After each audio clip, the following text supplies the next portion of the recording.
খাদ্যের দাম বৃদ্ধি এবং দুধের দাম অপরিবর্তিত থাকার কারণে মিল্ক বিটার খামারিরা বর্তমানে কঠিন পরিস্থিতির মুখোমুখি হচ্ছেন।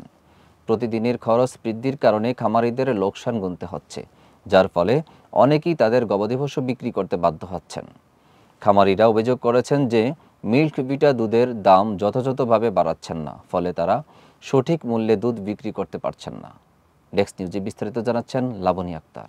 খাদ্যের দাম বৃদ্ধিতে খামারিদের আর্থিক সংকট মুহূর্তে পৌঁছেছে। বর্তমানে খামারিদের কাছ থেকে দুধ সংগ্রহের দাম ৪৫ থেকে ৪৭ টাকা, যা বাজারের অন্যান্য প্রতিষ্ঠানের তুলনায় অনেক কম। বাজারে দুধের দাম ৭০ থেকে ৮০ টাকা লিটারে বিক্রি হলেও মিল্ক ভিটা সেই তুলনায় ভালো দাম প্রদান করছে না।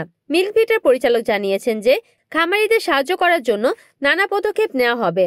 তবে খামারিরাও সরকারের কাছে দুধের দাম বৃদ্ধির পাশাপাশি গোখাদ্যের দাম কমানোর দাবি জানিয়েছেন। এভাবে মিল্ক ভিটার খামারিদের সমস্যার সমাধান হলে তারা আপাতত ঘাটতি ও লোকসান থেকে মুক্তি পাবে। এখন দেখার বিষয় হচ্ছে সরকার এবং প্রতিষ্ঠানগুলো কিভাবে এই সমস্যা সমাধানে কার্যকরী পদক্ষেপ গ্রহণ করে।